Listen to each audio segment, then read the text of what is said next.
اللہ عز و جل قرآن پاک میں ارشاد فرماتا ہے، لوگوں کے حساب کا وقت قریب آ گیا لیکن لوگ غفلت میں ہیں۔ یہ 17ویں پارے کی شروع کی آیت ہے۔ اللہ تعالیٰ یوں فرماتا ہے، اقترب للناس حسابہم، لوگوں کے حساب کا وقت قریب آ چکا، وہم فی غفلت معرضون، اور وہ اترائے ہوئے غفلت میں پڑے ہوئے ہیں، منہ پھیرے ہوئے ہیں۔ لوگوں کو اس بات کا اندازہ ہی نہیں کہ حساب کا دن کتنا سخت ہونے والا ہے۔ میرے عزیزو، جب نبی پاک صلی اللہ تعالیٰ علیہ وسلم نے یہ ارشاد فرمایا کہ میں اور قیامت ایسے ہیں جیسے 2 انگلیاں قریب ہیں، 1400 سال پہلے رسول پاک صلی اللہ علیہ وسلم نے یہ فرمایا تھا کہ قیامت اتنی قریب ہے جتنا 2 انگلیاں قریب ہیں۔ اور اب کے زمانے میں تو قیامت کے سلسلے میں جو حضور پاک صلی اللہ تعالیٰ علیہ وسلم نے نشانیاں بتائی تھی وہ تقریباً پوری ہو گئیں، بڑی نشانیوں کو چھوڑ کر۔ اور یہ بھی حدیث پاک میں ہے کہ اگلا زمانہ اتنی تیز گزرے گا کہ تمہیں اس کا اندازہ ہی نہیں ہوگا، زمانوں پر زمانے آتے چلے جائیں گے۔ یہ جو آخری وقت کی نشانیاں ہیں، میں صرف مختصر سا اسی لیے میں عرض کر رہا ہوں قرآن کی آیت، اقترب للناس حسابہم وہم فی غفلت معرضون۔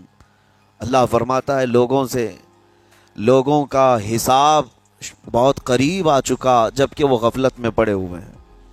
اب جس زمانے میں آپ زندگی گزار رہے ہیں یہ اتنی تیزی سے آپ کے اوپر سے گزر جائے گا کہ آپ کو احساس تک نہ ہوگا۔ بلکہ ایک حدیث کا مفہوم یہ بھی ہے کہ جوان بوڑھے نظر آنے لگیں گے اور بچے جوان نظر آنے لگیں گے۔ وہ دور آئے آج، بچے تو ہمارے جوان ہو ہی چکے ہیں، جو 6 سال کے بچے ہیں، 5 سال کے بچے ہیں، جن کو حقیقت میں بچہ کہا جاتا تھا، اب کے زمانے میں وہ بچے ہی نہیں رہ گئے۔ 8 سال کے بچے وہ بچے ہی نہیں رہ گئے۔ ساری اسکولوں کے حالات ہمارے پاس آئے دن نئی نئی خبریں آتی ہیں۔ 3ری جماعت کا، 4تھی کلاس کا بچہ خطرناک قسم کے نشوں میں مبتلا ہے جو بڑے بڑے جوان بھی نہیں کیا کرتے تھے۔ تو بچہ کہاں رہا؟ حضور پاک صلی اللہ تعالیٰ علیہ وسلم نے فرمایا تھا بچے جوان لگیں گے اور جوان بوڑھے، اور جوانوں کی حالت یہ ہے کہ سارے مزے اپنے بچپن میں اتنے کر لیے کہ جوانی میں طاقت ہی ختم ہو گئی۔ 25 سال کی عمر میں ایسے لگتے ہیں جیسے کہ بوڑھاپا آ گیا، کمزوریاں آ گئیں۔ 30 سال پہلے کے دور میں 40 سال کو بھی جوانی کہا جاتا تھا، اب کے دور میں 40 سال تو بڑھاپا ہو گیا۔ 30 سال کی عمر کے بعد آج کے نوجوانوں کے جواب دینے لگ جاتے ہیں۔ اس کی وجہ یہ ہے کہ بچپن میں اپنے آپ کو برباد کر لیا، بچپن میں اپنے آپ کو ختم کر لیا، تو جو بچپنا تھا اس کو جوانی میں بتا دیا، اور جو جوانی ہے وہ بڑھاپے میں۔ اور جو بوڑھے اصل بوڑھے ہیں جن کو 60-70 سال کی عمر ملی ہوئی ہے، یہ اللہ تعالیٰ کی طرف سے ان کے لیے نعمت ہے۔ باقی قیامت کے قریب جو حالات ہیں وہ اس طرح کے ہیں۔ اور مزید میں آپ کو یہ بھی بتا دوں کہ زمانہ ترقی کرتے کرتے تمہیں ایسا سست اور کاہل بنا دے گا کہ تم کوئی کام کے لائق بھی نہیں رہ جائیں گے۔ بہت ساری چیزیں ہم سے رخصت ہو رہی ہیں، ہمیں اندازہ بھی نہیں۔ ابھی کل ہی میں ذکر کر رہا تھا، ابھی 10 سال پہلے، 20 سال پہلے جو چیزیں ہمارے آنکھوں کے سامنے موجود تھی وہ اب غائب ہو چکی ہیں۔ خالی وقت اسے ملے تو نشہ بھی یاد آ جائے، خالی وقت اسے ملے تو عورتوں کی طرف میلان بھی بڑھ جاتا ہے، خالی وقت اسے ملے تو اس کو دولت لٹانے اور عیاشی کرنے کی فکر بھی سوار ہونے لگتی ہے۔ اپنے آپ کو کسی چیز میں مصروف کر لے، اور سب سے بہترین مصروفیت کیا ہے؟ اللہ اور اس کے رسول کا ذکر پاک ہے۔ یہ سب سے بہترین مصروفیت ہے کہ تم نے اپنے آپ کو اس میں مصروف کر رکھا تو اللہ تعالیٰ دنیا کی تمام مصروفیتوں سے تمہیں آزاد کر دے گا، برائیوں سے آزاد کر دے گا۔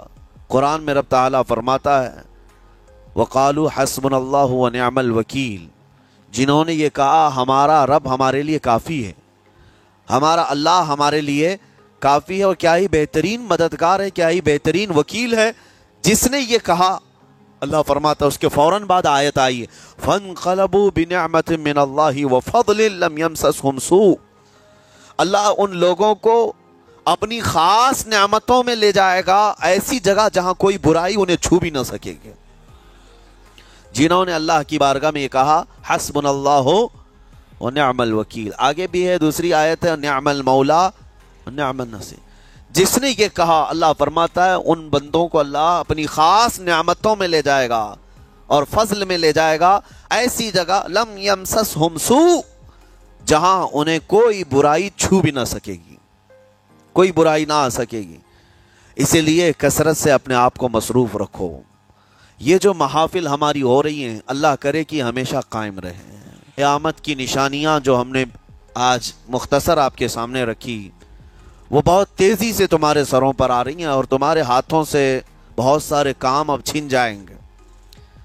ابھی آپ ترقیات میں خوشی سے بات کرتے ہوئے بیٹھتے ہیں نا, ڈسکس کرتے رہتے ہیں کہ سنا ہے ایسی کار آ رہی ہے کہ وہ اب بغیر ڈرائیور کے چلے گی, روبوٹ سے چلے گی. اس کو تو ہم خوشیوں میں ڈسکس کرتے ہیں کہ اچھا ایسا ہونے والا ہے. پہلے ایسا تھا کہ موبائل آپ بٹن کے دباتے تھے, کسی نے اگر خبر کر دیا کہ نہیں بعد میں صرف ٹچ کرنے سے آتا ہے تو آپ کہتے اچھا ایسا بھی آنے والا ہے. لیکن آپ کوئی کہے تو آپ کو کوئی تعجب نہیں, ٹچ اسکرین, کوئی تعجب کی بات نہیں. بنا ڈرائیور کے گاڑیاں آ جائیں گی. اس طرح ہوتے ہوتے نظام زندگی اس قدر بدل جائے گا, اس قدر بدل جائے گا.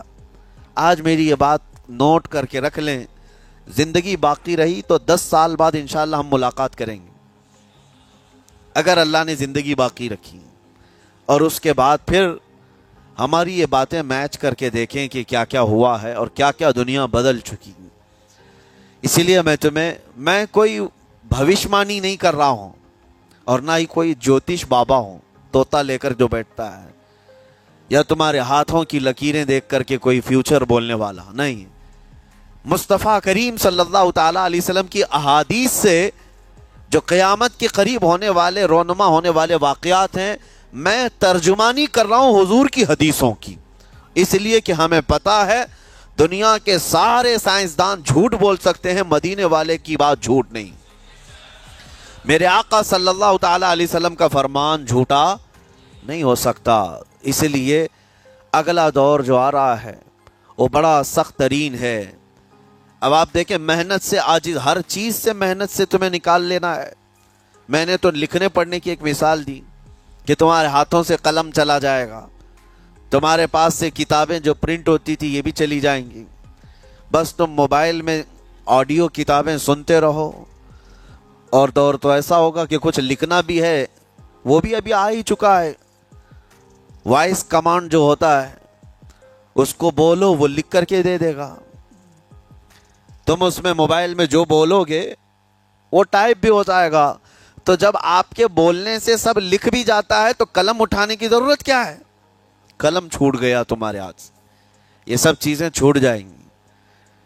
آگے اب دور کے متعلق پیشین گوئیاں بعض سائنسدانوں نے یہ بھی کی ہیں کہ بچے پیدا کرنے کے لیے شادی ہونا بھی ضروری نہیں. یہ دنیا کا پلان ہے, یہ میں فطرت خداوندی کو نہیں بتا رہا, اللہ کے قانون کے خلاف ہے, لیکن دنیا یہ بھی چاہتی ہے کہ شادی کی بھی ضرورت نہیں, بچے ہم لیب میں پیدا کریں گے. لیبارٹری کے اندر ماں کی جیسے رحم دانی ہوتی ہے, بچہ دانی, آرٹیفیشیل اس کو تیار کر کے اس کے اندر کسی مرد کے نطفے کو رکھ کر اس کو وہیں پروان دیا جائے گا. نہ کسی یہ شادی کی ضرورت ہے, نہ کوئی عقد, نہ کوئی ایگریمنٹ, کچھ نہیں. جس کو بچہ چاہیے وہ لیب سے خرید لے.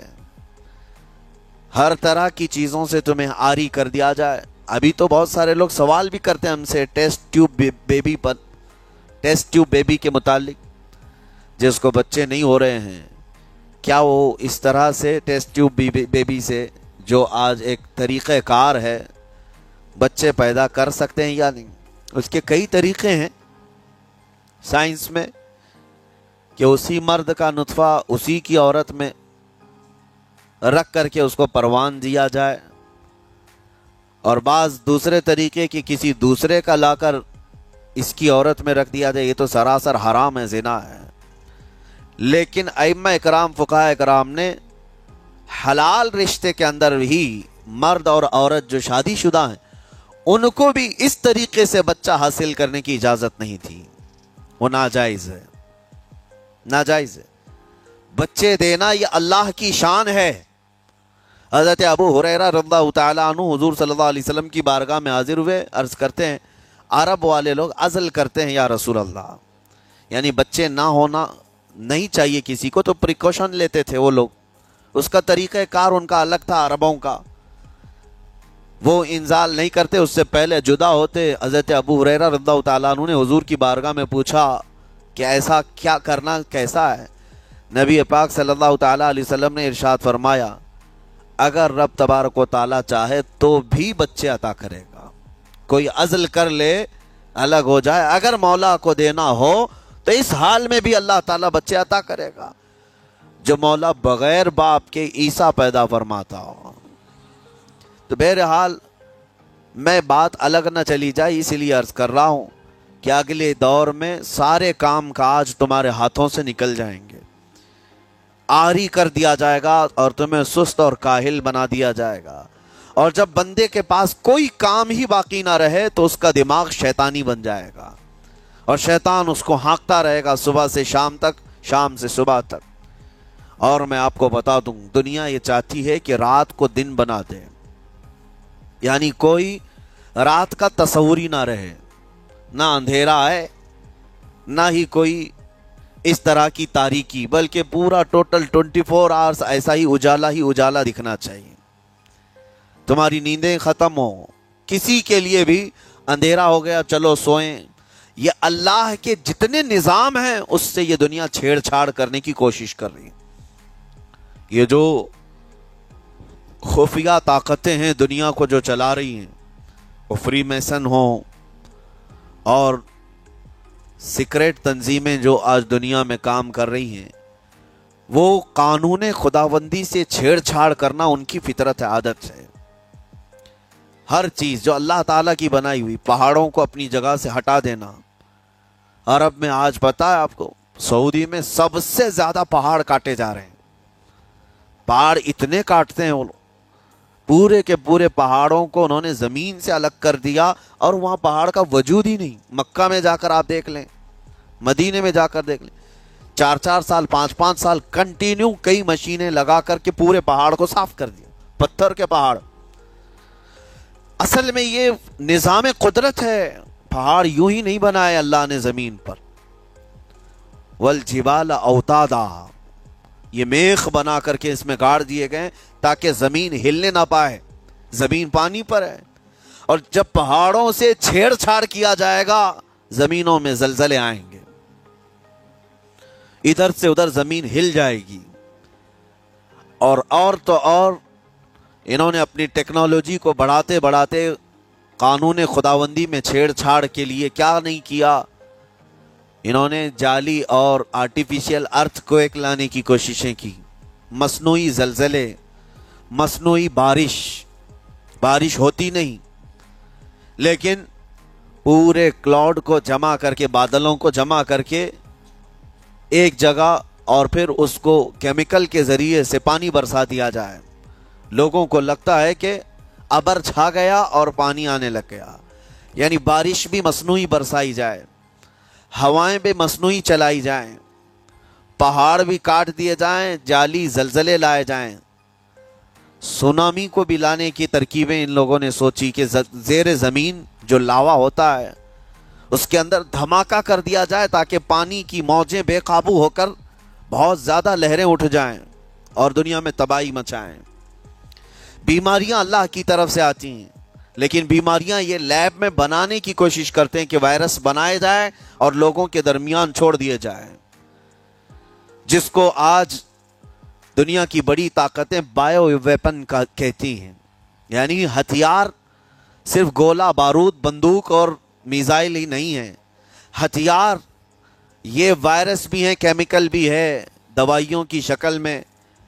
یہ برسوں سے یہ تنظیمیں اس بات پر کام کر رہی ہیں، حتیٰ کہ یہ نظام قدرت کو، نظام خداوندی کو پورے اکثر بدلنے کے لیے انہوں نے مردوں کو عورت بنانا، عورتوں کو مرد بنانے کی بھی مہم چھیڑ رکھی ہے.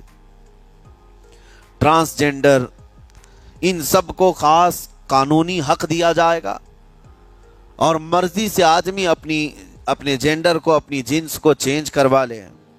یہ قانون خداوندی میں چھیڑ چھاڑ ہے نہیں.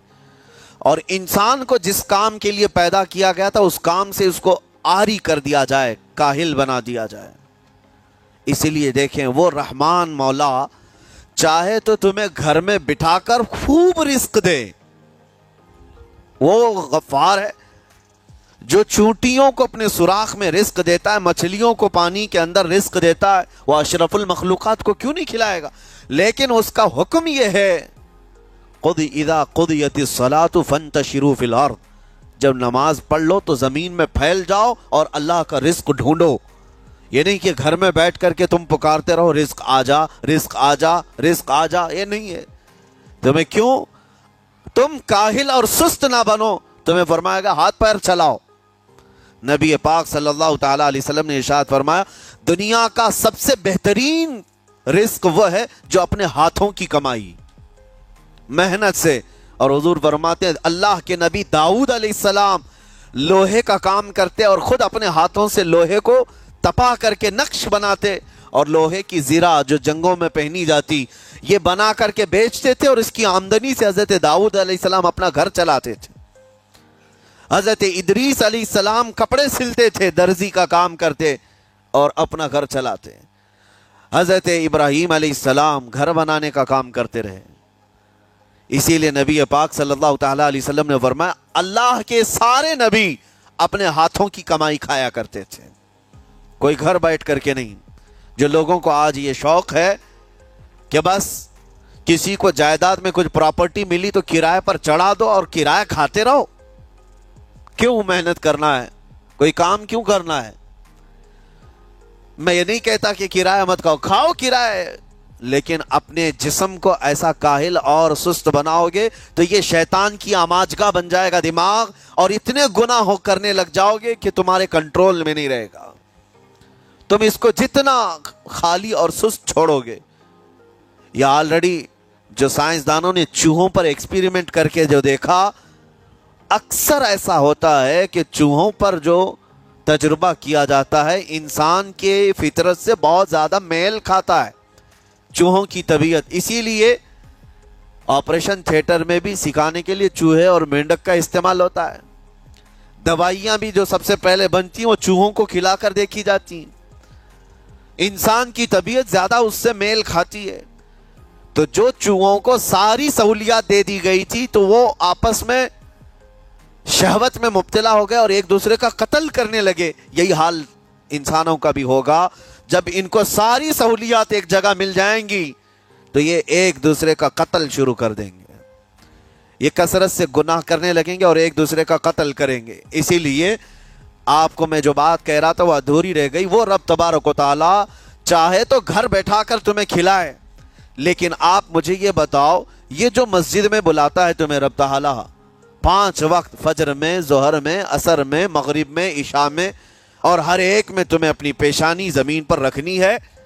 ہاں، ایک مخصوص طریقہ ہے. کیوں؟ اللہ کریم کیا تمہارے ان اعمال کا محتاج ہے؟ محتاج ہے رب تعالی کہ تم جتنے سجدے کرو گے اس کا پاور بڑھے گا، اس کی طاقت بڑھے گی، تمہاری عبادتوں سے اس کے خزانے بڑھیں گے؟ کچھ نہیں ہونا ہے. وہ بے نیاز ہے، اللہ الصمد، وہ بے نیاز ہے. لیکن تمہیں یہ جو پریکٹس کرائی جاتی ہے وہ اسی لیے کہ تم سست اور کاہل نہ بنو. کسی گاڑی کو زیادہ دن گیریج میں رکھ دیا جائے، چاہے وہ نئی کیوں نہ ہو، زنگ لگ جاتا ہے اور اس کے بعد پھر اس کے اندر خرابیاں شروع ہو جاتی ہیں. انسان اپنے آپ کو اسی طرح کاہل رکھ دے، سست رکھ دے، تو پھر اس کے اندر بھی عجب عجب قسم کی بیماریاں، وہ گناہوں کی بیماریاں بھی شروع ہوتی ہیں اور جسمانی بیماریاں بھی شروع ہوتی ہیں. اسی لیے تمہیں 5 وقت یہ پریکٹس بھی کرائی جاتی ہے کہ نمازیں پڑھتے رہو، اپنے آپ کو بزی رکھو.